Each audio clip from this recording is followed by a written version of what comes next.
Very good evening, good afternoon, good morning, wherever you are in the world. Welcome back to Mufc Realist TV. Mick Ruby. Tonight is not bullshit United. We are changing the topic. We are tired of all the transfer news and the takeover news. So we thought about giving something fresh. But we got to start with the bomber from PSG. Literally came out with an explosion. The PSG is telling Mbappe, you sign up now, a new contract, or get the F out because you're not walking away from free, basically. But you know, the from a Manchester United side, I mean, I must be sympathetic to say that, you know, Mason Mount was announced today, and I'm happy. I'm happy we got a signing. But if you think about the banter that we have with the 7-up, you know, losing against Liverpool 7-up, and it's funny that he got the number 7 shirt, and I now call it sponsored by Mountain Dew. Welcome to the show. I'm going to pull in my guest. I have no other than Jarvis Cocker in the house and Jay Daly. How you going, lads? How's the mood in Norway? How's the new mood in Ireland? Yeah, so good to be here again. So many good people in the chat I see, and I'm very happy that Jay is on today. How are you, Jay? I'm good, Jarvis. Thanks for having me on. Good to be here. I think that number 7 jersey today has ruffled a lot of feathers in the fan base. And quite frank, gentlemen, I'm one of them. Number 7, I think Robson. I think Best. I think Ronaldo. I think Beckham. That they were the number 7s of the elite. Then, of course, we had such luminaries as the Snake Di Maria, Valencia, who wasn't bad, to be fair. Cavani, who was great for a season and a half, and then fecked off to Uruguay to play international football, came back injured on occasion. And then we had Michael Owen, who came to Manchester just to win a Premiership League medal that he couldn't win at Liverpool. So should Mason Mount have got number 7 jersey? For me, I think no. I think that jersey should be earned. I know a lot of the fan base had touted Garnacho as feature number 7. So for me, as a diehard fan of all these years, I don't think a new signing should be given the exalted status of the number 7. Primarily because the history behind the jersey, and secondly because it heaps added pressure on Mason Mount. John Arnold said today, and I quote, Mason Mount is world class. He's not world class.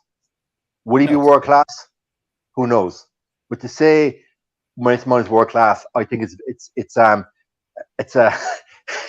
step in the ocean from Arnold. So guys, what do you think? Mason Mount, new number 7. Are you happy about it, or do you think it's going to put extra pressure on him to deliver? Before we continue with that, Jarvis, think about it. Raise your glass, and whatever you're drinking, cheers. Because cheers to Mason Mount for finally being announced. And please smash the like. You know what to do without me telling. The notification button, everything. And we will be back with the answer. Are you ready? What's Jay doing? Now, for the thousands in attendance and the millions watching around the world on Mufc Realist TV. Ladies and gentlemen, from Mandalay Bay, Las Vegas, let's get ready to rumble!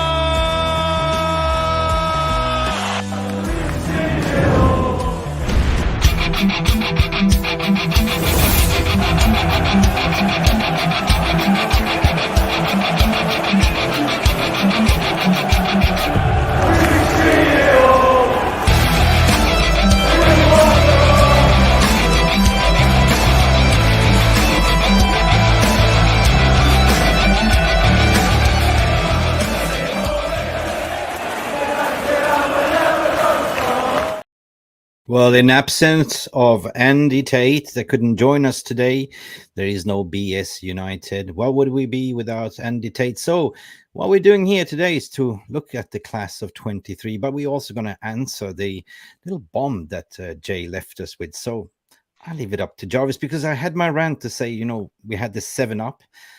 We recruited in Mason Mount, and now we have number 7, and it's Mountain Dew. Not that we are sponsored by Mountain Dew. Yeah, I think first of all we got to stop with the super chat from Alien Tenno. Yes. Super chat. Erik Ten Hag has cut You read it. It's too small for me. I haven't my reading Oh glasses. yeah. Hang on a second. Erik ten Hag has cut in the fighting over the number 7 wise. Ten Hag is cut in the fighting out of the number 7 fight. Means, well, was it cut on the negotiation or what? That's the problem. I don't know. Was it? Yeah, he cut the infighting. So he said, "Okay, Mason Mount, you have the 7. No more arguing." That's that. You remember that Mounty played in Eredivisie when he was 19 years of age, if you remember, and on a loan. So this was the days when Erik ten Hag first saw him, you know. And ever since then, he fell in love with his football. And I looked at a channel today. What was it called? The Scarlet Report. That guy was amazing. How he kind of broke it down unbiasedly. And then I was like, wow, it's a good player. It's a good player. Because I didn't watch Chelsea that much. But coming back to Jay, does he deserve the number 7? Who does? The cursor number 7, right? Would it be I mean, we had a debate on this channel, like, you know, is it too early to give Garnacho the number 7? Yes, it is. Too much responsibility. Can Mason Mount handle the pressure? The jury is out to see. Yeah. Who else should have it? Yeah, for me, I think when it comes to the number 7 shirt, you know, it's a legendary shirt It in is. the club, and so many good, amazing players, legends have worn that number on their back.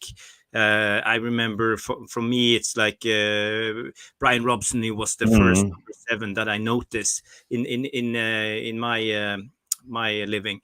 But you know, the number 7 shirt. Garnacho, he looks like a number 7, doesn't he? He has like the qualities to be a number 7 in the future. But now Mason Mount got the 7. I think Mason Mount chose the number 7 himself, and maybe that was one of the terms. You know, a lot of footballers are very superstitious when it comes to things like that. You know, I've been a footballer myself all my life, and you know, there was always someone who wanted to put their shoe on the left foot first, and one shoe was going to be the last out of the locker room, and one who was to kiss the goalkeeper on the head, and everything. There's a lot of stuff like that going on in football. So the number 7 shirt is iconic. And it's okay for me that Mount has the number 7, to be honest. Everyone, smash a like if you think Jarvis Cocker should have been given the number 7. Sounds like a little bit salty, Jarvis. Now, but you know what? He might become a legend. You never know. He's 24 years of age. You know, he's got the ability. Originally, I was a little bit dubious. I was not in for the signing, but eventually the more I looked into it, the more it made sense, right? Even was watching an interview with Reece James' dad, who actually he grew up in Chelsea Academy from together with James Reece, and his dad was only saying good things, right? Really good things, and he couldn't believe it that he was gone. He was a legend through and through. But football is a fun game. He said it's football. It's football. Like, you know, I hope it doesn't leave, but it's football. So let's see, like, you know, let's see what this season might bring. What I wish him all the best. Many years, 5 years contract, fantastic. And as I said, the jury will be out there. Coming to Alien Tenno with another super chat. Big up Alien Tenno. Bruno will be captain next. Well, yeah, has to be, right, Jay? Regarding Bruno, yeah, obviously Bruno has to be captain. However, he will be my choice. My choice would be Casemiro. I think Casemiro, mentality-wise, a lot steadier on the pitch, doesn't get emotive, doesn't moan referees every 5 seconds, and doesn't worry targeting sleeve like Bruno does. So for me, it will be Casemiro, but obviously the overriding opinion of the fan base is that should be Bruno, given his stats and given his, I suppose, his histrionics. But if you're a referee and you've got a captain who's moaning for everything during the game, and then it comes to a 50-50 key decision, that referee is going to be swayed and not give it a 50-50. If you go back to Jarvis, you were a massive fan of Brian Robson. I'm not the same into as you. I remember Brian Robson. I never saw him play in the flesh, but I remember him from TV. And Brian almost knew when it wasn't the right time to speak to the referee. So did Roy Keane. So real captains pick their moment to beat the referee. Whereas I feel with Bruno, he's just in the ref's ear too much. So I think his aggressiveness to referees may lose some gravitas personally. Yeah, good point. Jarvis, it's time to go to the VAR room, I guess, as well. Big up for Mo Hamza from Qatar. Big up early gang. Big up to you, Mo Hamza, as well. Who else is in the house? Tor is in the house. Tor the God. 100% Tor. Tor. Let me have your hammer. Edward Reed is in the house as well. Talking about Rio Ferdinand, the bullshit. I don't think so, because anything could happen, right? That's the thing. We're not going to talk about the takeover today. I decided. Esmail is in the house as well. I'm just going. I wanted to give a shout out. Stephanie Griffith. What would we be without you, Stephanie? Housekeeping, one of our moderators as well. Who else do we have here, to be honest, before we continue? Lucky Singh. Lucky Singh. We sing with you, Lucky, to be honest, yeah? Jamie Wayne is in the house as well. Who else? Red Army Malaya. Oh, is that from Malaysia? Cool. Malaya. Is it? Red Army Malaya. Something definitely happening behind the scenes. 100% confirmed. Fabrizio Romano, give me sport. Depends on what it is, Red Army. We are not curious, to be honest. Who else is in the house? Jonathan Ball is back. There's only one Jonathan Ball, one of our members as well, and moderators. Let's see. Madhouse, good evening. What would it be without the Madhouse? I love that profile picture. For you that grew up in the 80s, you know Mad was my favorite comedy. To be honest, comedy strip. You know, some people were buying like the Marvel, Superman. I really like Mad. And to be honest, what do you call it? The Welcome to the House of Fun. Anyway, who else? Am I missing somebody? Jonathan Ball, I mentioned Madhouse. Who else can I share? Fatty Donut is in the house. Fatty, how you going, Bobby? Fatty. Wow, so many. Eliantano, yes, we saw you. Jolly Malin in the house. I don't know. I think anyone have talked about this of trains, but I'm planning to transport Fever 2, about 50 trains running on my railroad network, and I'm always having a blast. Charlie made a pepperoni pizza instead, mate. More interesting. What is Charlie eating today? What? Yeah. I did not. Maddie R is in the house. Good evening, Maddie. How are you doing, mate? So we have a Maddie, and then we have a Fatty, and we have Carlos is in the house as well. Big up, everyone. What's Tenhag cooking? What's in the kitchen? Only Jolly Malin knows, because he's cooking a pepperoni pizza every time we have a chat. So Neil Driscoll. Hello, Neil Driscoll. What would the show be without you? Good evening, Neil. John Johnson is in the house. As what we say, the only one John Johnson, 100%. Big up community. Simon Heron is in the house as well. Edward Reed. Wow. Cooper. Andy Cooper is in the house. Yes. Andy Cooper. Milos Mitic from Serbia. Dobroveče, Miloše. Okay. RG is in the house. Big up RG as well. God, I'm gonna read out everyone. Dave 147, never seen you before, but big up to you. Link 187. No. Jay, hugely missed on US, mate. United stand. Wow. Well, he's here right now. Personal terms. This is the future. This is the future. Exactly. Yes. We had scouts coming out there, like, and actually he came to me and said, "Hey, Mick, you know, freedom of speech, want to join? Personal terms, not a problem. Here he is, right there. Big up." Keyword Mick being freedom of speech. Key phrase. We need a Roy Keane. So you basically are Roy Keane of the show, basically. Give me Gaming Simp is in the house as well. God, Jamie Reed, John Sturrs in the house. Who else? Tenhag is cooking with fire. 100%. Oh God. Jesus, Angie's in the house as well. I didn't want to miss you, Angie. Hiya, everyone. Hiya. Listen. Unfortunately, I cannot shout out everyone. Gaming Simp just sent a super chat, basically, so I have to read it. Thank you, Gaming Simp, for your donation. He says, I'd give Bruno the armband and the number 7. Yeah, but it's already gone to Mountain Dew, mate. But I definitely give him the captaincy, Gaming Simp. So, yeah. Would you give Bruno the number 7, guys? No. Don't give him the curse. Please. Yeah. It's the curse of the 7. But, you know, we have had so many great 7s. But the last, I don't know, we have had, what's the last numbers? We had Memphis Depay. We had Memphis baking a pie. We went through them. We had Valencia got it from Ronaldo, Mm. and then we had the Snake got it. Di Di Maria. Maria. Di Then Maria. There was Michael Owen. Was Memphis.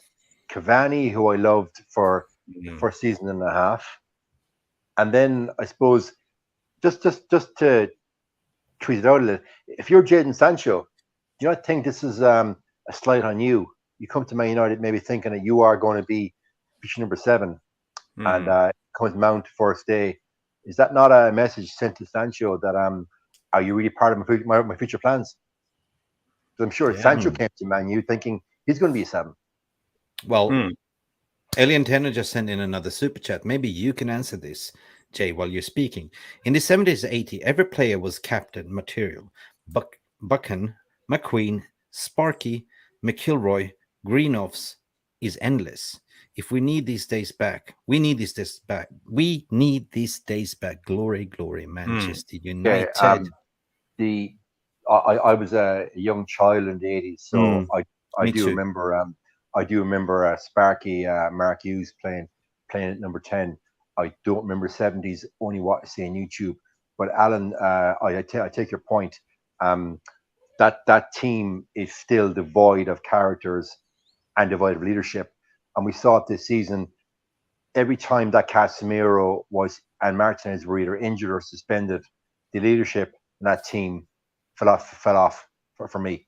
So, but that being said, Alan, those kind of players, I think that leadership quality, that tenacity, that bite your bollocks has been bred out of players in academies, because now players in academies are taught how to be a cog on a wheel. 100%. I mean, I'm the same. I'm too young for remember these other ones other than McIlroy's and Sparky in a way. But my grandfather was always talking about these players, but I never saw them play live. So I'm more on the Roy Keane side of it, like, from that era and up. You know what I mean? That's my memories, because, what do you remember as a child? Not much, in a way. Yeah, but the thing is, I get Alien Tenor's point. Yes. We had the same thing in the early 90s. We had a lot of captains. We had Schmeichel, we had Roy Keane, we had Sparky, we had Brian Robson, we had Gary Pellistri, Steve Bruce. So there was a lot of captain material all over the pitch. We had really tough guys going out there to war. So it, it's the thing that the Ferguson kept from the in the United era. Yeah. But now in the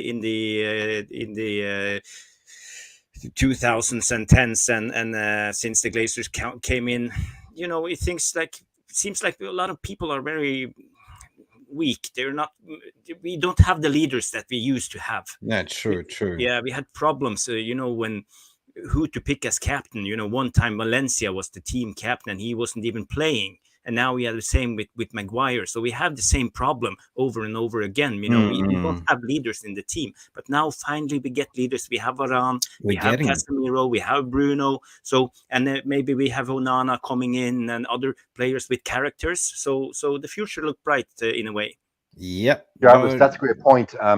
Like you went through the leaders on the pitch in the 90s and 90s.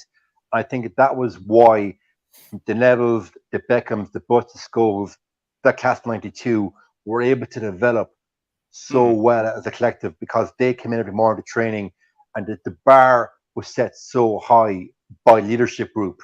Whereas I think the likes of Rashford coming through, Martial coming through, who did they look up to?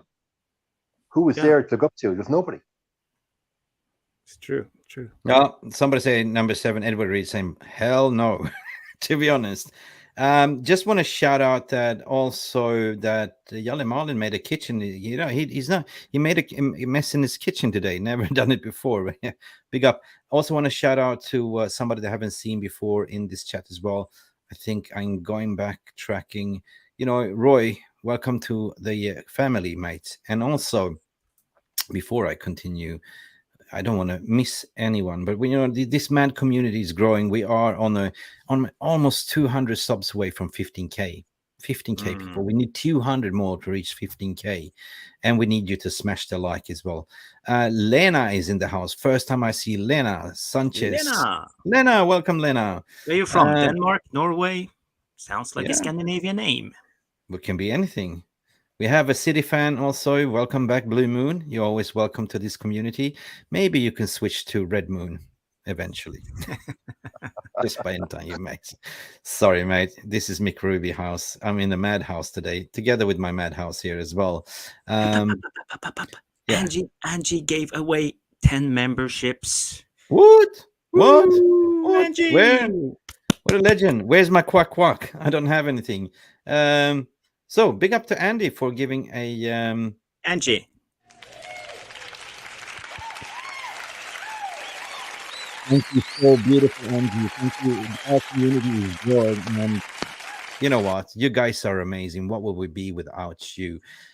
Listen, big up. We have been rumbling out for 20 minutes, giving shout outs to all the people. That means that we are absolutely a big community. Lisa Jensen is in the house as well from Olsen. I think Lisa's from Denmark, aren't you? Right? Yes, if I remember. And Blue Moon is here to give his salty, get out of here, treble. You only have 20,000 people rocking up. When we won the treble, we had 500,000 people. Let that sink in. And what do you have? Empty head? Joking, mate. You know, if you're sitting on a Manchester United channel, like, you know, be prepared for a little bit banter, like, you know, to be honest. Listen, Angie, so good. What else? Is it time to kick off the show? No, we have another super chats before I keep forgetting. Another from legend. Tenno, legend. Pellistri, Bruce never played together, or England. Yes, Pellistri was immense, and Steve Bruce as well. Wicked. Thoughts, gentlemen, before we kick on the show? Steve Bruce, did he have any caps for England? No, he got an England B cap, but during the era, it was Tony Adams, and Stuart Pearce, working with keeping him out of the side. And actually also Terry Butcher as well, that Arsenal legend. Oh, Terry Butcher, yeah. But it was that. But to be fair, Bruce for me and Pellistri would have been an excellent partnership for England, but fortunately never happened. Oops. And incidentally as well, Bruce also could have played for Ireland. Okay, cool. Because his son played for Ireland, so he could play for Ireland. So he chose the wrong team. There you go. Yeah. So Tor is very happy because he just received a membership. So you made Tor's day. He's very pleased. I could not fly around the world throughout lightning showers. 100%. So big up to community. You know what? It's time to move on the show, guys. I think, you know, we got the necessary things to go out of the way. Big up to all of you in the community. Make sure we get up to 100 likes today. Spread the word as we are growing to 15K, and we are going there. Like we are going places together. So we mentioned about the bomb of the PSG. Basically, it came out today that, you know, Mbappe, either you sign up a new contract to force him to sign the contract, or you be on the market. That's the thing, because you're not walking away from free, right? So that is quite interesting story. And then on the other hand, we are getting verbal confirmation that there's been bids coming in for a Onana. So that is edging closer as well. They actually put a bid in as well. I think it was about 40 million pounds. I heard something earlier today. I've been so busy. Say again, the price. Onana, 40 million pounds. Yeah, you know, Fabrizio Romano, he speculates a lot, and he put out some tweets today about United that were offered 36 million pounds, and Inter wants 60 million euros. So he switches between euros and pounds just to make more of a controversy. So, you know, take whatever he says with a pinch of salt. That's my opinion. Let us ask somebody who has the power. Should we? Should we call up somebody who has the power, who understands? Hang on a second. Hello? Oh, yeah. Welcome. Power Hour. What's up, gentlemen? What's cooking? Where are you, man? Greetings. I'm reporting live from Gloucester, Massachusetts. Massachusetts. near, Look how beautiful that is. yeah, It's better near than the what's ocean. I'm it's, very cool. It's better view than what's behind Jarvis's window. What is Listen, Papi, so good to see you. We are full force today. So basically, you Yeah. heard about the bomb of Paris that, you know, they told Mbappe to sign up a new contract or get the F out, right? And what's your take on Yes. the number 7 shirt? I did a rant to say, like, you know, the 7-Up was trending with Liverpool. He got the number 7 shirt, and now it's Mountain Dew. Did you get the joke? Here's my take on this, guys. Just when I was about to get ready to applaud the Man United organization for getting a deal done, I just saw them causing another potential dressing room unrest where we don't need it to happen at all. This is a self-induced moment of friction where we know Garnacho has a tattoo of number 7. A few weeks ago, Garnacho had a birthday cake with the number 7 written on it. We know, like, what Damn. can we? What's going on? Are we that out of touch with what's happening that we were so oblivious to that point where we, we're just saying Mason Mount should have the number 7 shirt? I have no problem. By the way, I don't want to just start off this with a negative arrival. I mean, to make Mason Mount's arrival seem like a sort of negative. This is on the organization. You know, this is just bad management. We already had this situation and Martial,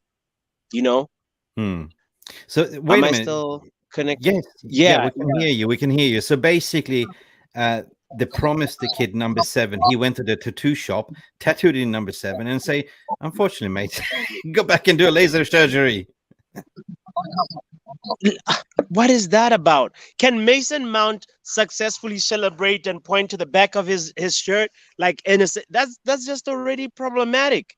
Mason Mount has to be subdued about it because it's not his problem that Garnacho wants it as well, and but also what that means also we all know there's no number 7 that sits on the bench. There's no number 2nd fiddle to Bruno. So tenhag seems like he's wanting to put Mason Mount a lot more than I was anticipating at first. I was thinking that this is about also Bruno maximizing and optimizing Bruno and getting 60-70 minutes of Bruno and then putting Mason Mount and not dropping off a level, but actually raising the intensity, and that's what I thought. But Mason Mount seems like he's going to be a starter, Yeah, man.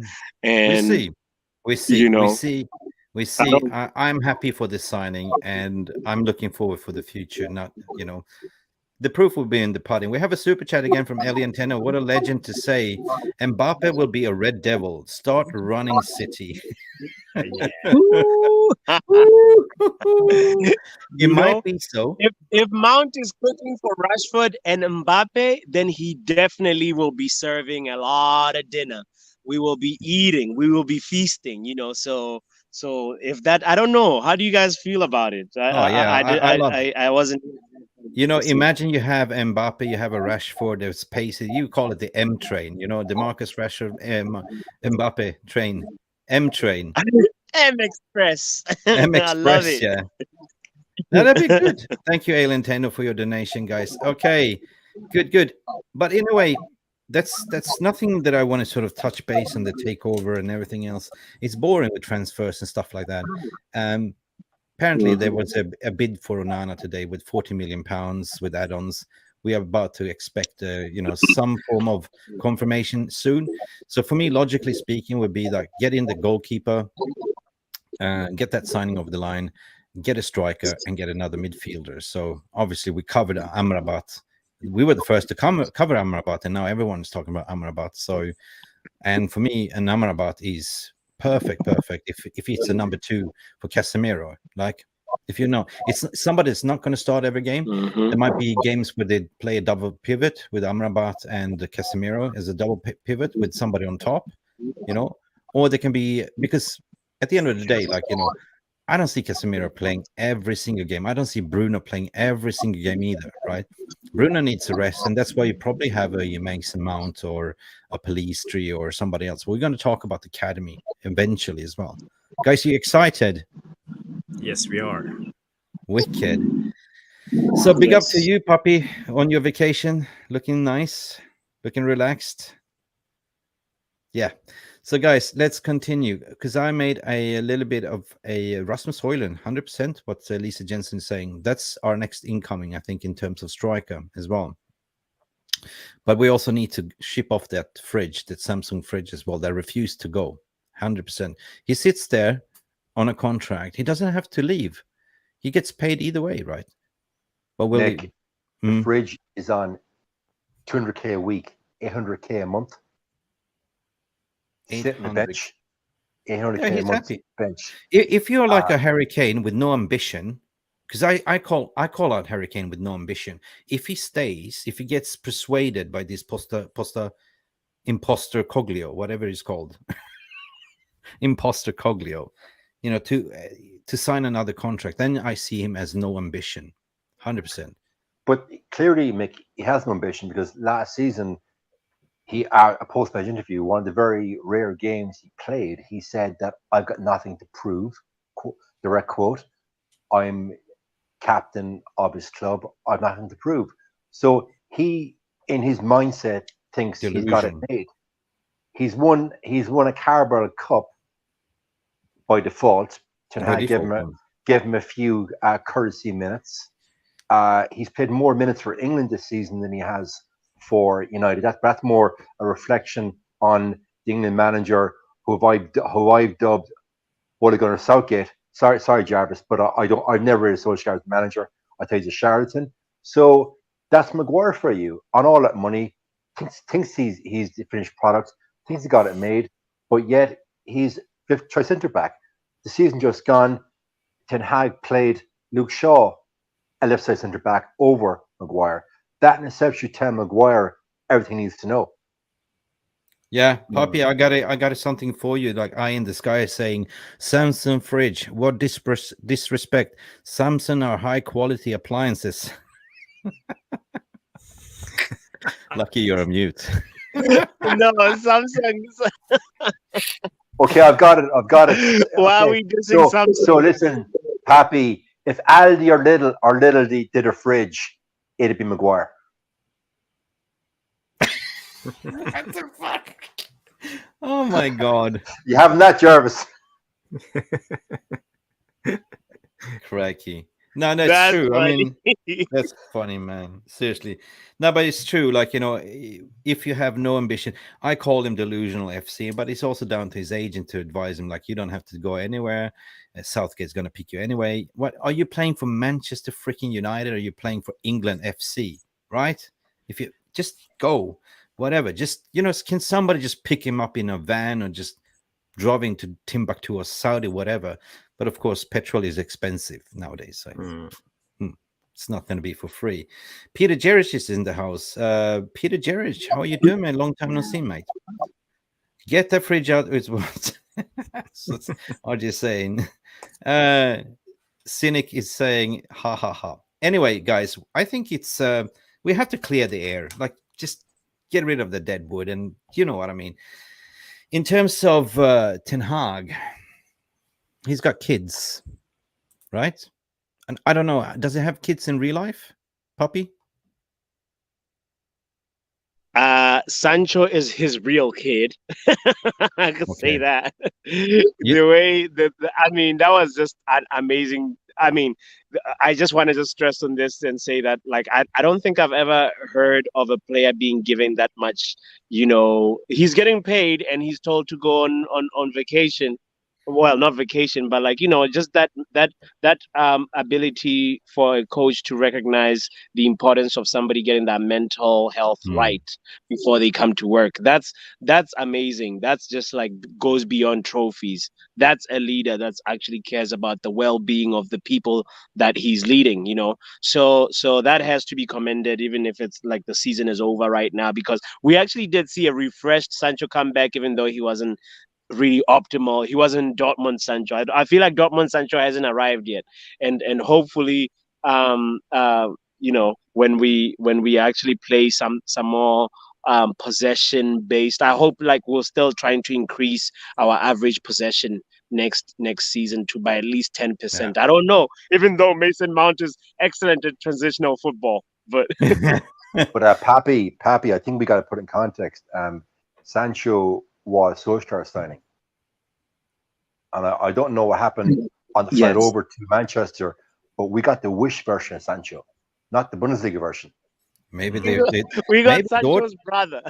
Yeah, they fooled us. They cloned him, put him in the freezer. It's like, here's Sancho, but it's the clone version, to be honest. But listen, guys, you know what I call, how many kids does I call tenhag the academy 10 kids. He's got 10 kids. 10 kids. 10 kids. How many kids do you have? 10 kids. Listen, it's time to go on the class of 23. I proudly present this hard work by Mick Ruby and Jarvis Cocker today. But before we do that, we got to start with the legendary, this one. I need you to promise me that you'll be on your best behavior. I promised other people that I'd be on my worst behavior. And I gave my word, so... Don't make me fire you. You can't fire me. You're acting manager, not office manager, so you have no firing powers. Don't make me pre-fire you. You wouldn't dare. Watch this. You're pre-fired. And when I'm promoted, you'll be full fired. If you get promoted. And if you haven't fallen in love with me by then. What?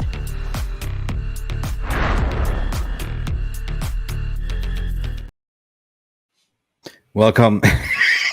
Guys, it's a class of 23, and of course this is sponsored by Mason Mountain Dew, not the original brand, but you know, just as a sheer congratulations for the signing of Mason Mount. Some people don't agree with the number 7 shirt, but you know, we got to look at the complementary of the people that might play in the next season. You know, I like this topic because nobody really talks about it. Everyone is focusing on the ins, but nobody's really talking about the way it used to be, the class of 92, to how to embed the kids into the squad. Because let's face it, we have McLaren, that was the number 2 under who? Solskjaer. Solskjaer. Ferguson. Oh yeah. Oh my God. What kind of brain fart are you having over there? So Jarvis. Solskjaer's number 2 was Michael Carrick. Yeah. But we had the one for the Academy boys. His name again. What was he? The Academy coach under Solskjaer. Well, it was Nicky Butt, and Nicky Butt got the bullet. Come on, nip it in the butt. Come on, guys. Listen, at the end of the day, what matters is that, you know, our number 2 coach, which is McLaren, right? He obviously has been advising Ten Hag, and you know Ten Hag came from Ajax, and he was a master of bringing up youth players, right? When we're talking about striker position, he never used, like, you know, the well-known striker. He turned Haller to a prime striker as well. He turned out so many world-class players to where they are today. Frankie de Jong. Okay, we didn't see the, unfortunately for Donny van der Beek, though, in certain way. But back then, Kieran McKenna. True that. Big up books. So what I want to talk about today is, you know, something that excites me at least. And these are the players that I want to talk about today. You know, these are the guys that I believe will have a fantastic future, you know, because we've seen that they sold off a lot of youngsters as well. 𝒖𝒃. Who else did we sell off? God help me, Jarvis. We sold the right back. Well, now my brain is not functioning. No, it's too late. God help us, please. VAR Room. We go to the VAR Room. Who did we sell? We sold. You mean last season? No, Ethan Laird. Ethan Laird went out. Ethan Laird, Mengi, the Algerian, what's his name with the curly hair? It's too late in the evening, guys. Zidane, 𝒖𝒃, Laird, Hannibal, the cannibal, yeah, and many more. Dean Henderson will probably go out as well. So the people that I want to focus on today, and there might be somebody that I forgot, and then we might just give a shout out. But 100% is Ahmad. It's Facundo Pellistri, right? These are the 2 main, right? Why I'm talking about this, because Ahmad has a fantastic season in Sunderland. You know, if you remember, right? if you speak to Sunderland fans, they were just waxing lyricals. If you see the compilations, what he did, if you didn't follow every Sunderland game, watch the compilation, you will understand. My God. For Pellistri, it's a little magician. It's a little Leo Messi, like this low center of gravity. We have the Norwegian wonder kid that you probably know more about than us, Jarvis, which is Isaac Hansen, right? Kobe Mainoo, the wonder kid in the midfield as well. And Teden 𝑀𝒉, amazing center back. And Alvaro Fernandez from the Spanish guy. There's a left back, right? These are the jewels coming up the ranks, according to my opinion, though. Because if you look at who they sold, that means that they're free up for these youth players to give it a chance, right? So we're going to discuss about these players one by one. Are you all right with that? Yeah, I see. For example, Jarle talks about Charlie McNeil. For example, he could be here, but you know we don't have time for all of them. But this is who we have chosen. Oh, Hannibal not sold yet? Are you seriously? Okay, I thought we sold him. Yeah, we will dive into. Many people want Alvaro Fernandez in the first team squad and stuff like that. But let's start this presentation. I want to look at Amad Diallo, right? Wow, what a player! What a player! What a player! We've seen glimpses of Amad, at least when he was recruited under Solskjaer. You remember there was a Champions League or Europa League when he scored the goal against AC Milan on the header, right? When he made his debut in Atalanta, he scored. He was the youngest kid in Serie A to score, and that was on his debut as well. Like his characteristics: passing very strong, dribbling very strong, finishing very strong, long shots strong, holding up the ball, key passes. He's really good at free kicks as well, right? So the question is, where would you play Amad, right? He's predominantly strongest side is on the right flank, right? But he can also play in the middle, right? Yeah, Jarvis. Yeah, I haven't seen many Sunderland games this season, I have to be honest, but I have seen the goals, I have seen the assists. I think it was 17 in total, 9 goals and 8 assists. So that's incredible stats from a young kid. You know, playing in the championship, it's not for all, even technical players. Last season, he went to... He went to Glasgow Rangers, and he didn't become a success over there up the north. But in Sunderland, that's north too. But he did good there for the Black Cats. I like how he's confident on the ball. He's very technical. He seems very in balance all the time. And what I have noticed, he got great pace. And but he got pace and control of the ball at the same time. You know, he has those long steps in the end just to have control and balance, even when before he take the finish. So he has some incredible skills. Not many people possess those skills. So for me, I'm very impressed by the kid. I hope he will get a chance next season. If not, if it's not in Ten Hag's plans, I would hope he just loan him out to a Premier League club and let him try himself out for the next season. I saw an interview yesterday that he was on YouTube, by the way, but he spoke about that he was playing football with his father, and the father made the decision, and he made a decision to come to Manchester United because that was his dream. So that tells you that he's a Manchester United supporter. You know, he's a very exciting player. You know, if you look at his playing style, though, like, you know, his speed and agility is there. Like, he possesses impressive speed and excellent acceleration. We've seen that, right? That allows him to outrun the defenders and make dangerous runs behind the opposition's defense. This is something that we need. Runners behind, you know. His dribbling skills, on the other hand, is a very skillful dribbler. Like, you know, we've seen that when he was training with Manchester United in preseason last year, everyone was saying, wow, this kid is mad. Like, you know, they've never seen anything like that in training. Like, he was blowing people's minds, right? He's got amazing dribbling skills, what I've been told. And he's effortlessly navigate through tight spaces, to take on multiple defenders at the same time. Like, he's got that confidence, you know. He often uses sort of quick changes of direction and close control to maintain possession and create opportunities for the people around him, right? So in terms of his technical abilities, he's got good ball control and a wide range of technical skills. That's in the locker, 100%. He can sort of execute sort of intricate moves such as feints, step overs, tricks. He's a trickster, to beat the opponents and fool. Many times I've seen him like just dropping off the shoulder, just going, finting to go right. He goes left. But I think he's left-footed, like that's his strongest foot. And he shoots. Like he's got a lethal precision shoot. Like if you've seen, let's say, what's his name? Our current, Anthony Dos Santos, right? He's got a really good left foot. But this kid, he's not a one-trick pony. Like he's got many things in his locker. It's very unpredictable, right? That's what people are saying as well. His right foot is almost as good as his left foot. Yeah. He's almost the same as Morten Gams Pedersen. If anyone remember him from Blackburn, he was a right footer original when he was a kid, but when he was 16, his father told him to practice his left foot. And when he played in the Premier League, he played on the left wing. He played with his left foot. So it can be trained even from a young age. Yeah, 100%. Because when I spoke to a Sunderland fan yesterday, like, we had a lengthy conversation. He said, like, he's very unpredictable, right? So he likes to play, like, I took down the notes here. So basically, I'm reading from my notes as well what he was saying, because I obviously didn't watch much of Sunderland last year. So I was fortunate to speak to one. So he says his playing style exhibits an element of unpredictably. He's very unpredictable. He often switches off his approach, making it challenging for defenders to anticipate his move and mark him effectively.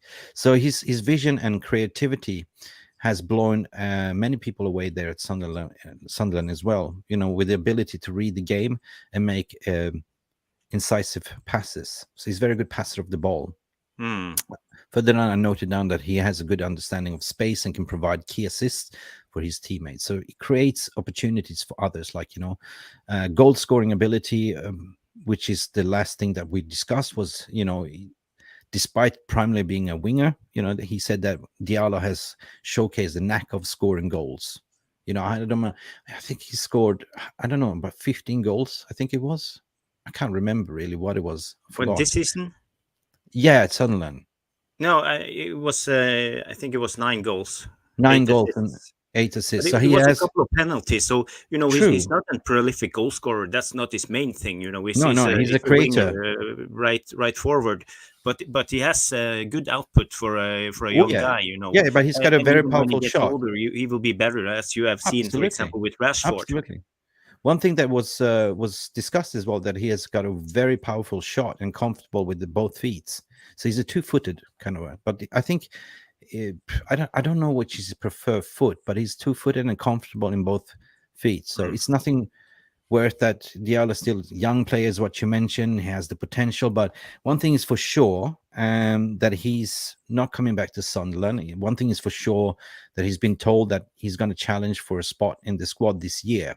So I'm excited for him. I really want to see what Amad Diallo is all about, and I want to see him, giving a run a chance in Manchester United team. So let me guys know what you think. We bought him for 35 million from Atalanta back ago. So now it's time.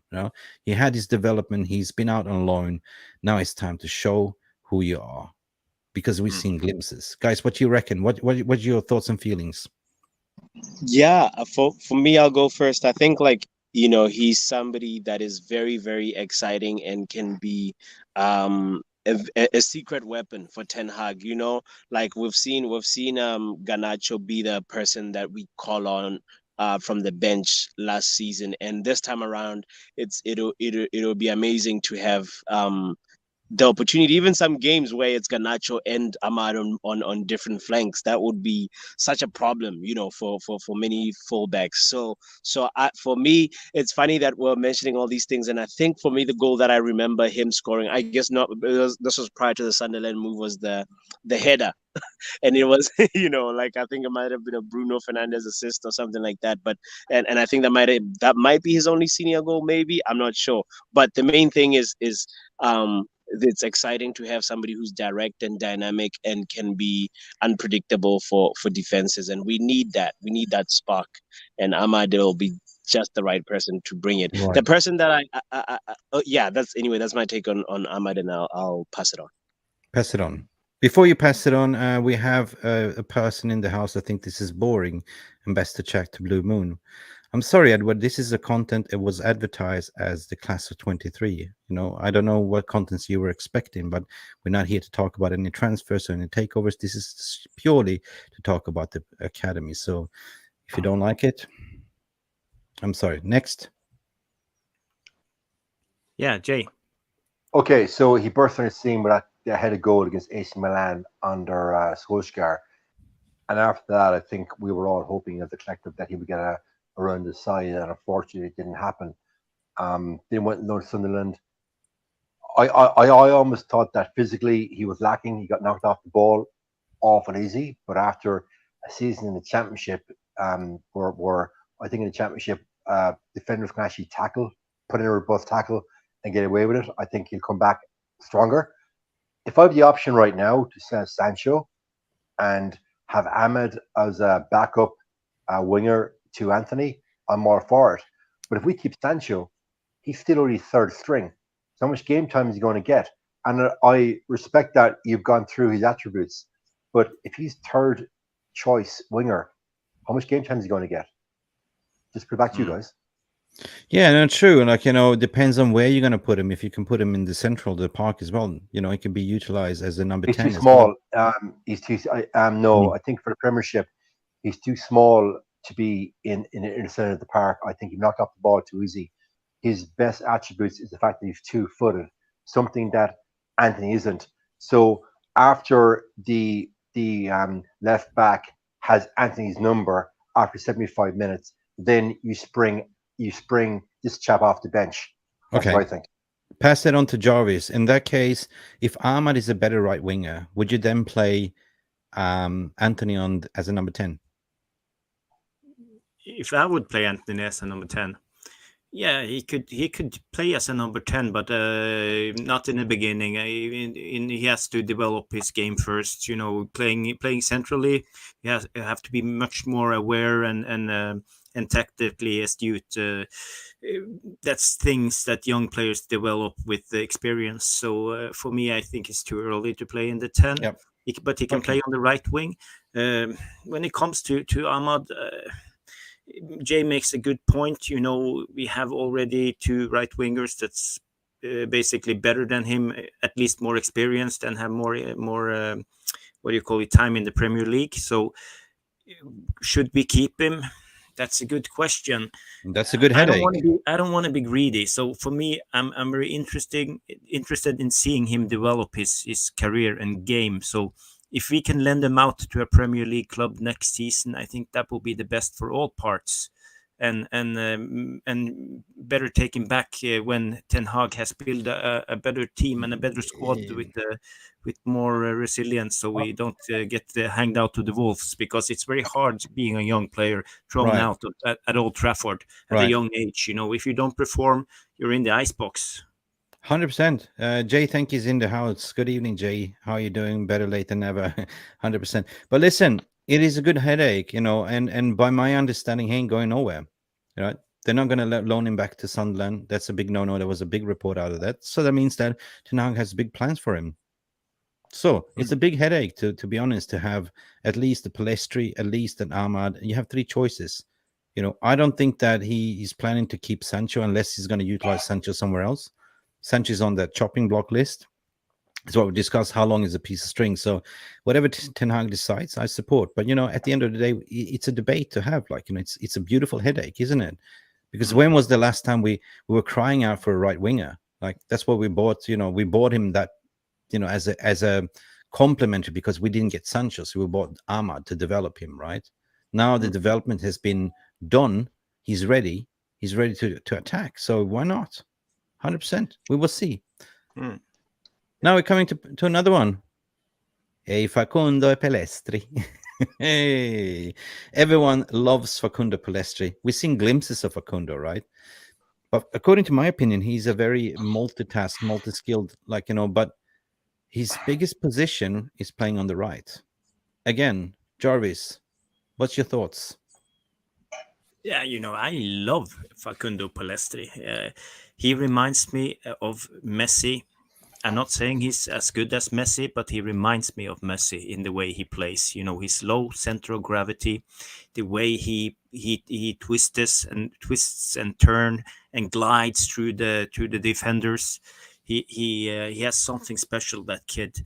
And I can't quite see why Ten Hag doesn't give him more chances.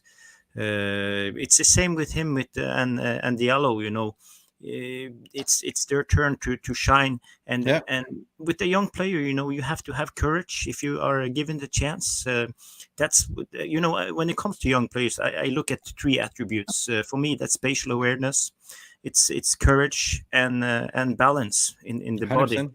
And Jay. if they have those three attributes, you know, they can succeed. But yeah, Jay, what's your thought process on Pellistri? Like, you know, we've seen glimpses of it. Whenever he's come on, he's been instrumental.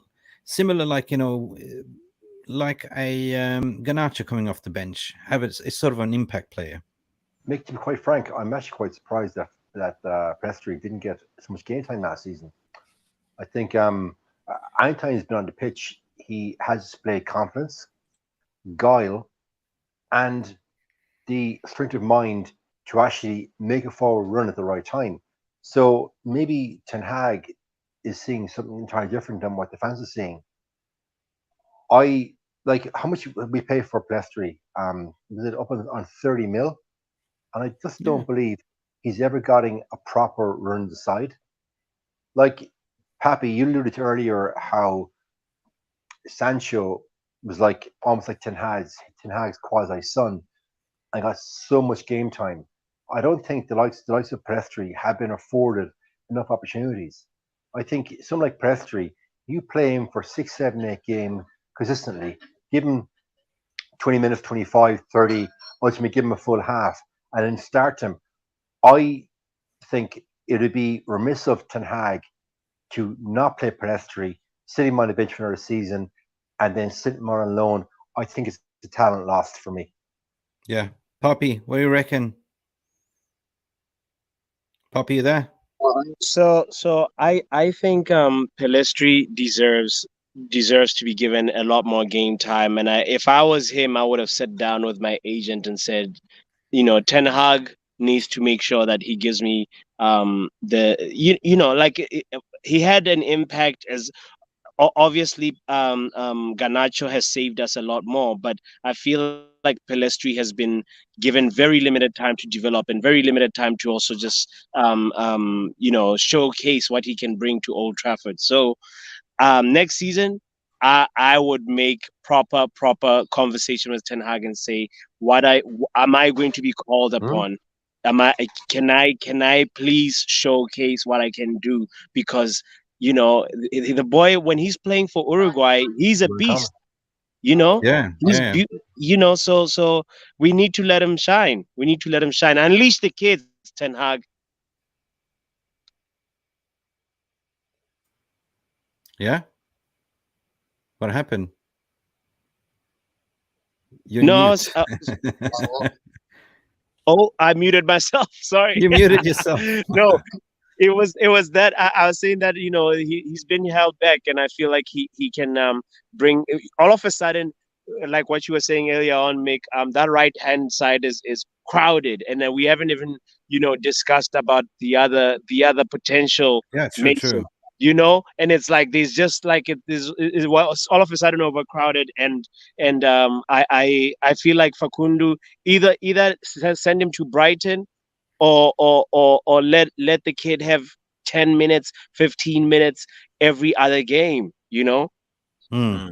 My personal opinion, and like, he's a very impressive technical player with agility, like, you know, skillful, versatile winger. He can play on the right, he can play on the left, he can play throughout the middle, throughout the flank, with low center of gravity. He floats like a butterfly, stings like a bee, you know, like Muhammad Ali, like, you know, a little bit of a more hard to say, early to say, but a little bit of a Messi-esque kind of thing, like, you know, quick acceleration. We've seen that, excellent dribbling ability and close control of the ball, like, you know, how he keeps the ball.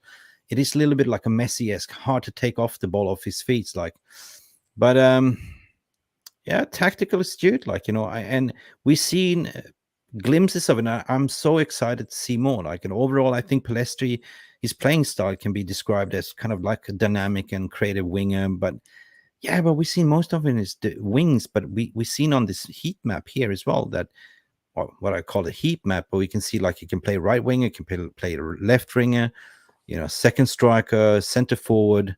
He's a very versatile player, right? You know, he likes to dribble. There's a lot of things that, you know, if you look at, you know, who scored and all that stuff, there's not much to give because he hasn't had much life as of yet. Only like when you play with the Uruguayan team. So yeah, Jay's back. We lost Jay there. He's eating crisps. So anyway, for me, it's any given Sunday. I want to see him, you know, at least being given a chance, or just sending out a loan, perhaps. Because he didn't get a loan. He got injured, by the way. And that's the reason why he stayed in the squad. Cool. Let's move on to the next. And the next person I want to discuss about is somebody that I know little about. Haven't watched much about the youth team plays, but that's Kobbie Mainoo. He was in the squad last year. Didn't get much of a game time, but he's a young talent. Very young, local born from Stockport, original from Ghana. He's born 2005, so he's about 18 years of age. But he's been raved by many United faithfuls that watch him, week in and week out playing, and they're saying he's a beast in the middle. Jarvis, what do you know about Kobbie Mainoo, and is there any case for him to be given a chance in the first team squad this season as a central defender midfielder? Yeah, for me, I think what I've seen of him, I haven't seen much, to be honest. I saw his debut and he came in and then played a little bit. He looked a little bit, I would say he didn't do any errors, but he played on the safe side. He looks a player who's in balance. He has great technique. He's good at moving the ball.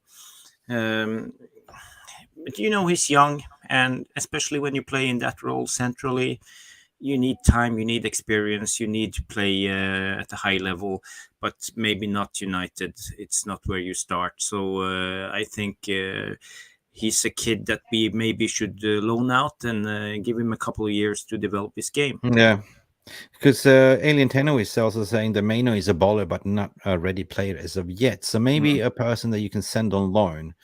But so far, we haven't seen anything that's speaking that he will be on the loan. So big up to all of you. Just moving on, Jay, do you know anything about Kobbie Mainoo as a player himself? Look, the very fact that a chap is 18, I think it's very unfair for anybody to expect a kid of that age come into the injury room of a Premiership team and run the show. I think a kid of 18 playing central mid has to go out and loan to a championship level. I think he's not going to get a chance at least until he's 20. Like a winger, a left back, a right back, they can make small mistakes, but I think mistakes in centre mid are amplified. I think it'd be very unfair of a kid of 18, unless he's world class, to expect to be underside to like the Casemiro. I think that this chap is going to end up being on loan. Yeah. Some Alien Tenno saying loan Mainoo out to Middlesbrough. Carrick will take care of 100%. And Chris Breeze is also saying, basically, we will see more of Kobbie on tour first, and then he will hopefully get some minutes from the bench when we have already got the game soon up, or maybe a loan.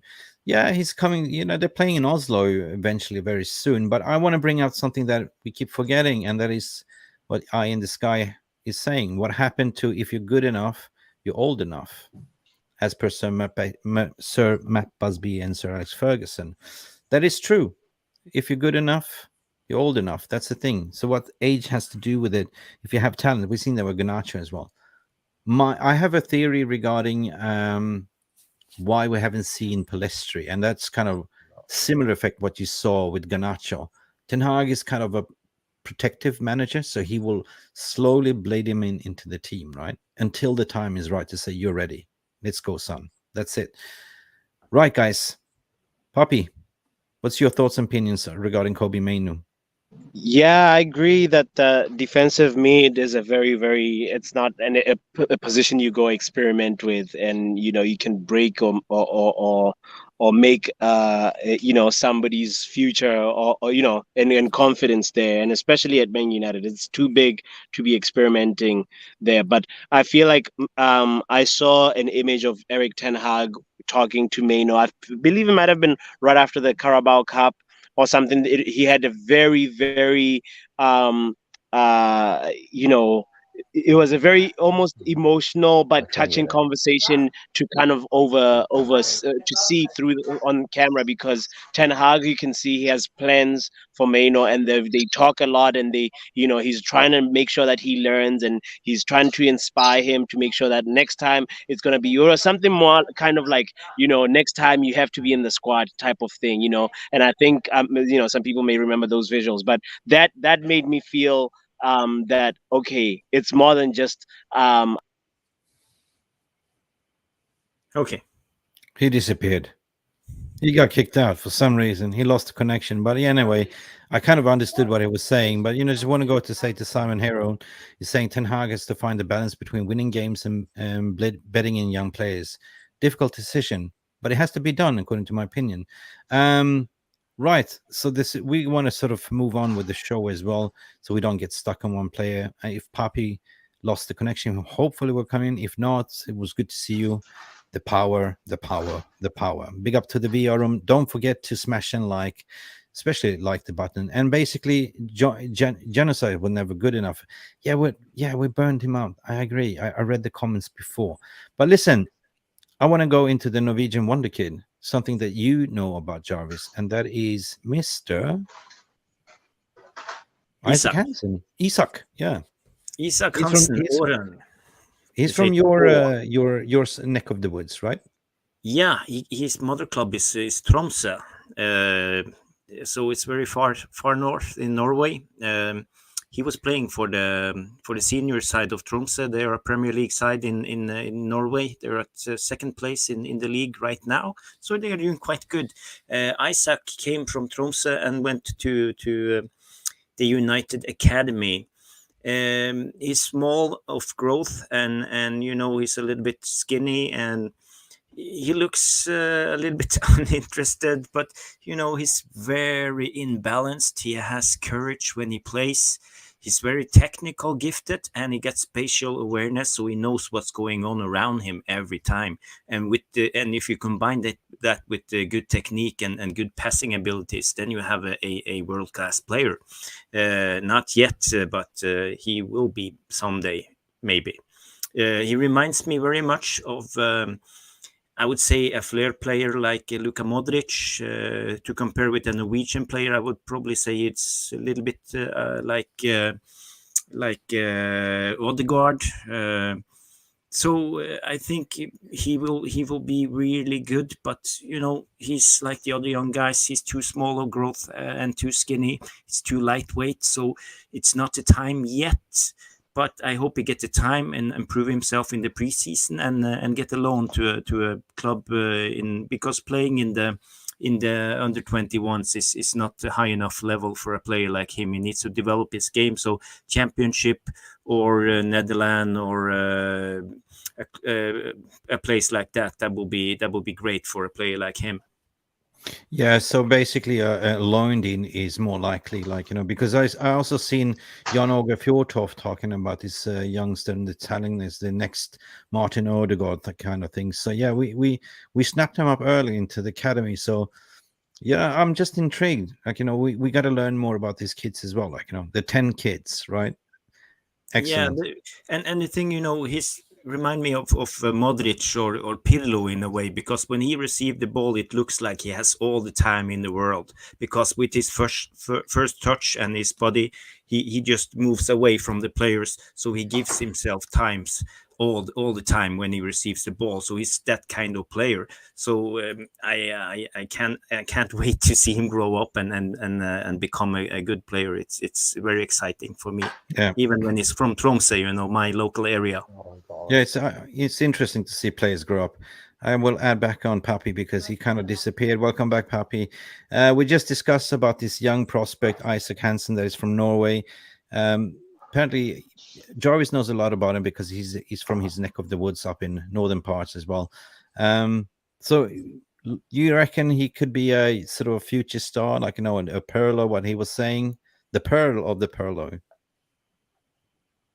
I mean, I definitely cannot wait to see him in the preseason tour because I did not know much about him. I it's exciting to know that we are looking for the top of the what is it, the cream, the Creme de la creme, the creme de la creme in Jarvis's part of the world as well. So that's amazing and exciting news. And and he plays in the middle, right?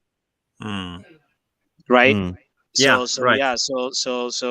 No, we need to make sure that we're thinking of hopefully we find our own Lavia, our own Caicedo, our own, like we need to, how long is it going to take? Can we not just germinate our own and develop our own? So yeah, I can't wait for a proper midfielder to come out of Carrington. Excellent.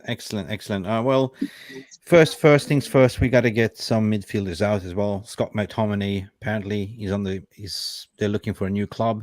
Where will he be going? I don't know. They're talking about Aston Villa, they're talking about Newcastle, Brighton potentially. Yeah. But this needs to be happen to make way for the youngsters as well, like the future as well.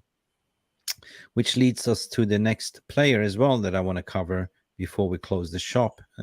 We cannot cover them all, but we're talking about Teden 𝑀𝒌. Teden 𝑀𝒌, our center back, right? This guy, everyone is talking about, from the Manchester area. Angolan kid, 21 years of age. So he's not young, 18, 19. He's 21. He's blossoming. Is there a potential that if we missed out on Kim Min-jae, would you see him now, if we ship off Harry Maguire, that he will be given the chance? Jay. Okay, 𝑀𝒌, I'm going to finish on this. Maguire, fifth choice centre back. This kid is what, 21? So at 21, 22, a player should be making at least 15, 20 appearances a season in a Premiership side if they want to play at that level for the rest of their career. So right now, I see Harry Maguire as nothing more as a block keeping 𝑀𝒌 out of that position as fifth choice. So the question is then, guys, do we need to go and sign a fifth choice centre back if someone like 𝑀𝒌 is already there? And that being said, if 𝑀𝒌 doesn't break through this season, then I would argue he's never going to break through and be a Man United player. And thirdly, as we know, Lindelof is injury prone. Varane is most certainly injury prone. Martinez is back from injury. And how many times a season do we have to play Luke Shaw as left centre back? So the time is now for 𝑀𝒌. It's a case of this season or never for him. True. It's like what Chris Breeze is saying. Guys, please remember this name of the future. Shea Lacey. He's in the academy now, but he will be in the future star. We don't have Shea Lacey, Chris, but we're talking about Teden 𝑀𝒌. Now, I want to turn the attention to you, Jarvis, as well, since, I don't want Teden 𝑀𝒌 to be a kind of another 𝒂𝒏𝒊𝒔𝒕, for instance. Like, we've seen glimpses of 𝒂𝒂𝒏𝒊𝒔𝒕. I all remember the PSG game. Everyone was saying he's the next centre back, blah, blah, blah, but he was way too injury prone. But Teden 𝑀𝒌, I mean, I believe that the club has kind of slowly embedded him in with the team. Do you think that this year will be his chance? 𝑀𝒌, as Jay was mentioning, he should be like fifth choice, fourth choice center back. And in my opinion, if he can't reserve that fifth choice center back for an academy up and coming star player, what's the point having an academy? In my mind, that's the biggest problem with our academy at the moment. We have produced so many good players, but we doesn't seem to have a plan for them. We have no plan. Yeah. Why are we lending out Ahmad? Why are we sending Pellistri to Spain and back? And because it doesn't seem like we are having any plan. We're not like embedding them when they come back, and we reserve a spot for them to be the understudy for the star or something. We have no plan, and that's the problem with our academy players at the moment, as I see it. I'm going to quote Mr. Shakhtar here. He's 21 already and hasn't broken through at all. He's great talent and potential, but we cannot just rely on him for at all. But that's the thing. Like, it depends on who was the manager before. But now he's, it's either make it or break it right now. And there's something that we also keep in mind, that we need to have that homegrown talent as well within the squad. Remember, you got to have at least 8 players in the squad of the age of 21 and upwards, at least. 8 players within that squad. So that probably is a reason why they're keeping him this year within the squad as well. I don't see them loaning him out. I see him that potentially, if we get lucky to loan out, or at least sell Maguire out to Roma, whatever, just ship him off. Give the youth a chance. Give Teden 𝑀𝒌 a chance, right? I agree. We already have a strong defense. If Varane cannot play every single game, you need a rotational player, luckily, we have the butcher, Leage. But if Leage is injured, we have the coverage of what we've seen with inverted Luke Shaw as well, right? And we're going to cover the next play as well, which is, for me, is very, very interesting. And it's Alvaro. Like, guys, let me know what you think. Smash a like for Teden 𝒌. I certainly believe that Teden 𝒌 should have a chance this season. If not, decide him, sell him off, because you're 21. It is your time to shine right now. So he's no longer like a junior player. For me, that's kind of coming up to your prime years, 21, 22, where you should be playing like, regular first team football. That's just my opinion, guys. Yeah, Mick, just to get back a little bit to my point about we have no plan. For example, we lent out 𝒖𝒄𝒌 to Aston Villa. He had a great season playing for Aston Villa. And we just took him back, but we haven't had a plan for him. We didn't play him at all. We could have easily just sold him to Aston Villa for 20 million and got some money at least. But we didn't. And now we're giving him away for free this season because his contract is ending. And I feel it's a little bit the same with 𝒌. We don't have a plan. We don't free up space. We don't sell out the 4th choice centre backs or 5th choice centre back and reserve a spot for him. Yeah. So I'm not sure what's going to happen. I would like to see him play. Yeah. Okay. Well, time is ticking of its essence. We've been running the stream for 1 hour and 17. I want to touch base on Alvaro Fernandez. Brilliant left back. Don't know much about him. He's what I hear, and he's 20 years of age, Espanol. Very technical player. Very good on going forward. Very good defensively as well. We are stacked already with Luke Shaw, with the, what's his name? God, it's late, man. Malaysia, not Singapore, Malaysia. But Alvaro Fernandez, guys, what's your take on it? I don't know much about Mick, him. I'm gonna have to leave you in this point. Okay, it's getting quite late. Right, buddy. Fernandez, I don't know enough about him to go into a deep conversation, but I will say one thing: 𝒌 under Ferguson, we had 𝒌 and we Paul McShane understudies to Jaap Stam and Ferdinand. Obviously, Paul McShane was a journeyman pro, and we didn't give 𝒌 enough game time, and ultimately Piqué went back to Barcelona. So I think right now this lad is 18. He can play left back, left mid, left wing. I think sit him out of the championship side for a season, see what he's made of, let him develop physically, and then bring him back next off season, take a look at him, and then make a call. And the Jarvis last point regarding Swansea is a great point. He was at Aston Villa, had a pretty good season, was worth 15-20 million. We could have cashed in, sold the chap then, but instead we brought him back and his contract ran down. So I think we're very poor thus far at developing new team players to a point where they're worth money, and then knowing the point where, okay, this chap is not going to be first choice, second choice, third choice. It's time to move him on. I think historically we've been very poor at that, and I'm hoping that going forward that will change under Ten Hag. Hopefully. Before you go, Alien Tenno is agreeing with you, saying that Fergie was letting Piqué too early was a mistake. That was a big mistake. And we all seen it, how it happened. But big up for you for coming in Okay. today, Jay, Night, as chaps. well. I know it's late where you are. You got to wake up early in the morning. Just smash the like, people, for Jay Daly. And hopefully we see you next week as well, my See you, chaps. friend. See you soon. Good night. See you, night. See you. Good night. Well, Jarvis, it's only me and you because they left. Everyone left us high and dry here, man. The two amigos. The two amigos back on track. Well. Yeah, Well, what I people are just want to saying. come back to one point with Jay. He said that they need to develop his physicality. That's not entirely true when it comes to Alvaro Fernandez, because he's very well developed physically. He's one of the youngsters who can come up and do a job right now. As I see it, he was loaned out to Preston North End last season. He played in the Championship.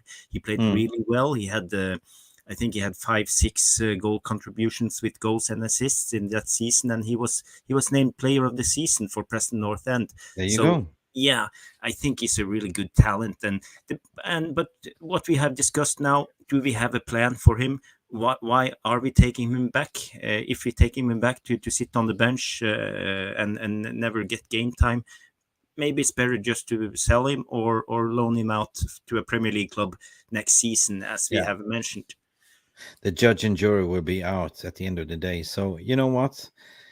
It comes down to one point only, and only Ten Hag knows best. This is, Ten Hag's Old Trafford. That's what it is. We can just have an opinion. If you were Ten Hag, what would you do? And it's been so important as an educational purpose to give you a little bit of insights about these youngsters, upcoming gems, right? We often talk about the ins, who we should be buying. Why are we spending so much money? Well, you actually have free talent sitting on the bench that could be utilized. You might get in 3-4 players this summer, but you back them up with youngsters as an understudies as well. This is more astute.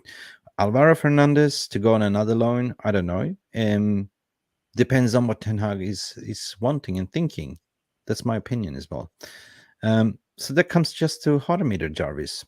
Yeah. We are all alone. All alone. There's nobody to give us a Honourable. But this is where we have all the people in the chat. We know we're not alone. There's a lot of people watching. All right, let's do this. Yeah. Let's do this Honourable, right?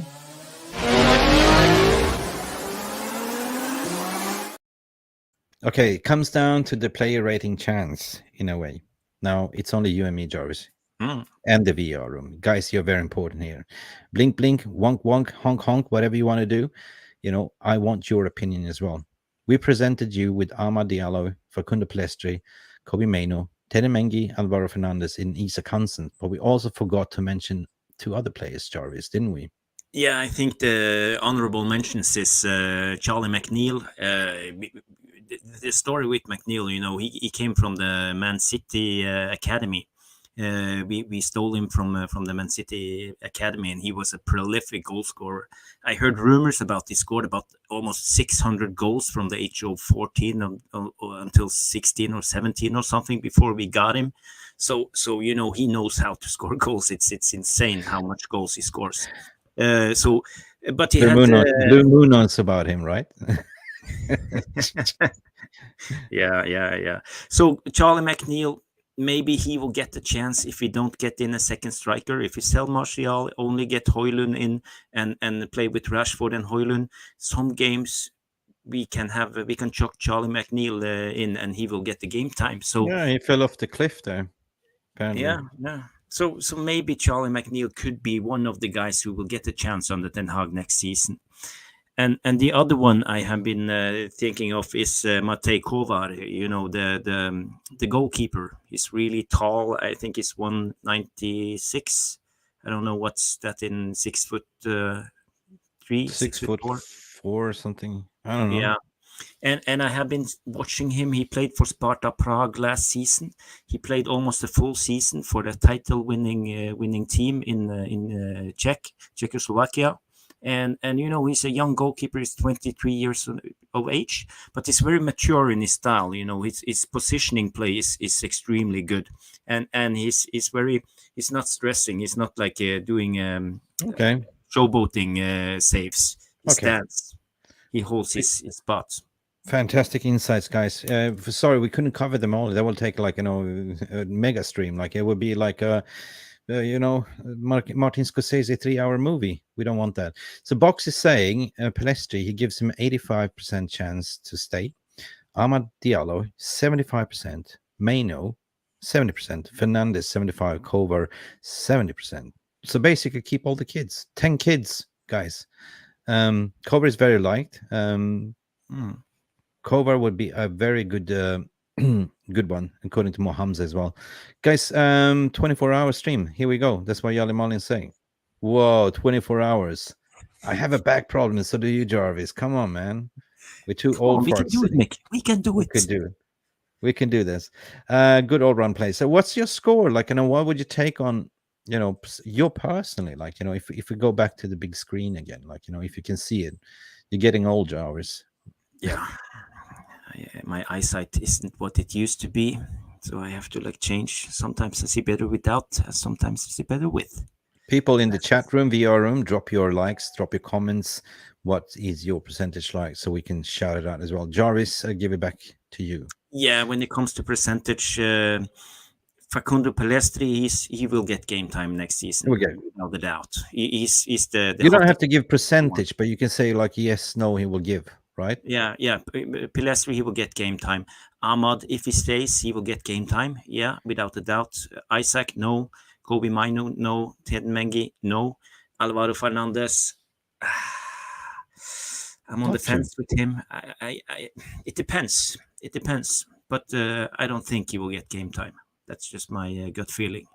No, he's a talent, 100%. Me personally, I'm at 100%. Yes, I see him. I want him. I'm intrigued.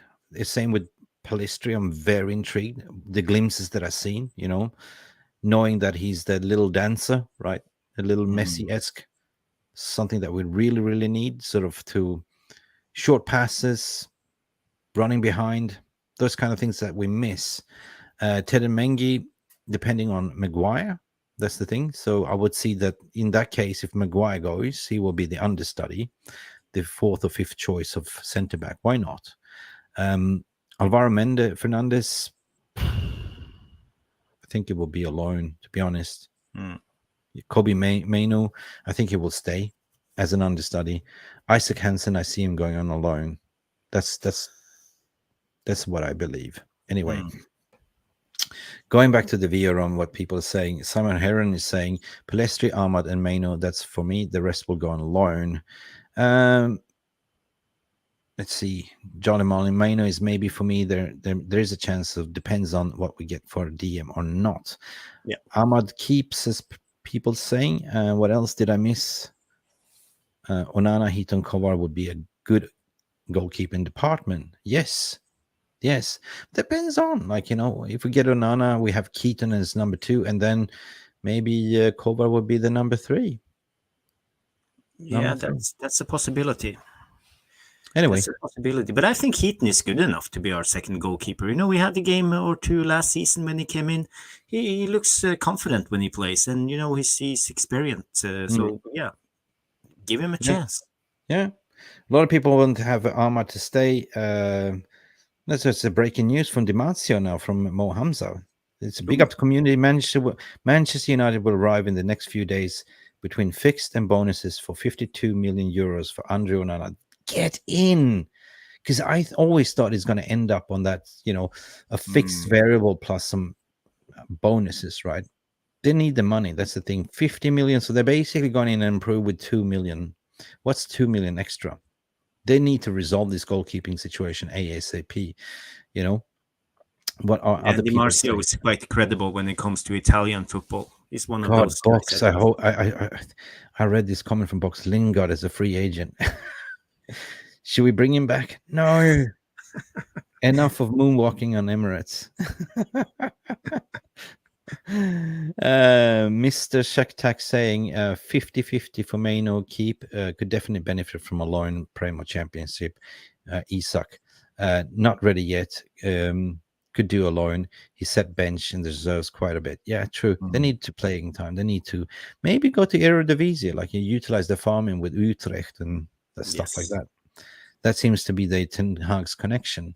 Anyway, people, it's been a fantastic show today, Jarvis. A little bit unusual, but I'm happy. Hope you guys are happy too. I enjoyed it. I think we had fun. I like talking about the youngsters. You know, I follow the youngsters especially because Yeah. I always had interest in what's behind the star players, and who can we get? You know, Isaac. Yeah, absolutely, absolutely. I'm sorry, Edward Reed as well. Like, you know, you made a comment and I just had to read it out there because this show was nothing personal, but this is already pre-made content, like, you know, and what we're trying to do is be a little bit different. Like, you know, it's boring and depressing sometimes to speak about the takeover. I don't want to mention the takeover. I don't want to talk about the spin on the transfer. So basically, to ease your mind of something else, like, you know, to talk about the future, the stars that nobody talks about. At the end of the day, it's part of the transfer. It's part of the transfer because we don't know Erik ten Hag's plans. It's not always about buying this expensive players that you want, right? The big shiny toys that we are used to be spoiled with because they don't serve any purpose. We've seen that movie before, right? We purchased player that didn't work. 𝑷𝒉𝒊𝒔𝒕. We bought this piano player, the most expensive from Sancho. We got conned. You know, we paid $500,000 a week for him to play piano, and that's gone, man. The Galacticos is gone. So the way forward is to go back the old ways. Like, if you're good enough, you're old enough. That's the mantra. This Manchester United, if you remember, Charlie's. Yeah. That is Manchester United. So I'm excited with this season. You know, get a few players, like fill that. We need the attacking, right? We didn't speak about Mason Greenwood. That's the thing. I don't want to speak about Mason Greenwood today, but it's still a young squad. Still, because we still have some aging players in there. Casemiro cannot play, like, you know, every 90 minutes, every game. He's approaching 30s, right? Or is it 31 this year? I think he's 31. Yeah, 31. Still a couple more years, but still, as you're aging as a midfielder, like, you know, midfield is very hard. Did you used to play as a midfielder? I used to play as a midfielder, yeah. You know, this is the hardest position on the pitch. Because if you're box to box, you're running back and forward, back and forward. If you're striker, you're just standing there waiting for the ball. If you're defender, you're just defending, right? That's it. But midfielder, that's the engine. You know, that's the pistons going up and down, up and down, up and down. So that's why I'm looking at Amrabat, for instance. So that's why I'm looking to bring in a, you know, Teden Mengi or Kobbie Mainoo, in certain ways, because you got to sort of prepare the youngsters for the succession rule as well. And that's what's kind of the purpose of this presentation and show, guys. Yeah. I had fun. Hope you did too. What's your VAR guys saying there? Was good night. Yeah, you like 75 likes, people. 75 likes. We slaved in this kitchen today. Heartbreaking hotel. Anyway, thank you for the 75 people who liked the show. Thank you very much. But please, that is most important. It's not about getting up to 100. It's always awesome to present unique content, but it's very also important that, you know, for you who hasn't subscribed yet, please help us to reach the 15K. I think we're about 200 people away, and this channel is about to turn 1 year in 2 days. 1 year since I started this channel, and 15Ks. Yeah.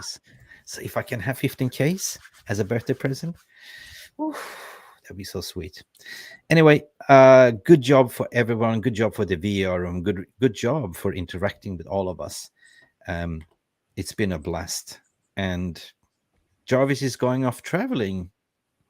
Yeah, this will be my last show in a couple of days. I'm leaving for the United States on Friday morning. So, but I will do some shows from the States. I will travel around, so you will see Jarvis US tour. Yeah. Why don't you take a few, like, you know, photos while you're traveling? Like, hey, this is Jarvis on the road trip, Jarvis, right?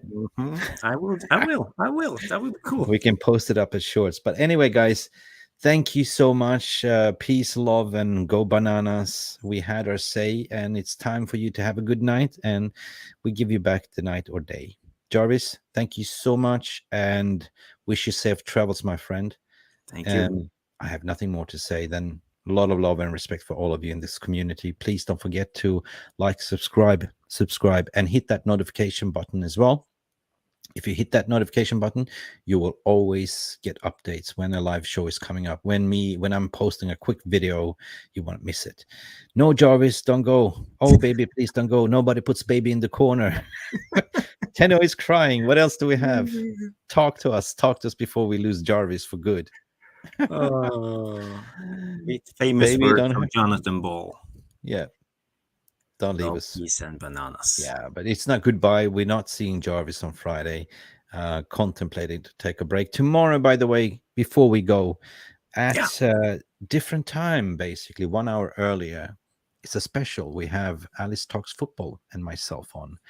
So it's going to be very interesting. It's basically called Living Next Door to Alice. It's basically me as a new kid on the block, growing up. And we are working at the same content creators, but as a collaboration, you know, it's just good to bring on somebody that has about 60,000 subs and have an interview, have a little bit laugh and banter and talk about certain things. So it's going to be interesting. Tomorrow, it's going to be 9 o'clock UK time. So 1 hour earlier. So please hit that notification button and we look forward to see you there. Until then, it's been Mick Ruby with J Daly that came in and our Botswana Papi that disappeared of the bad connection, and Jarvis as well. Say hello to your family, Jarvis, and have a safe flight as well and a good trip, Jarvis. Guys, we love you all. Thank you. Peace, love, and God bless. Peace, love, and bananas. And don't forget to hit that like and subscribe. Good night. Peace. Good night. Peace. Thank you so much for stopping by and watching MUFC Realist TV.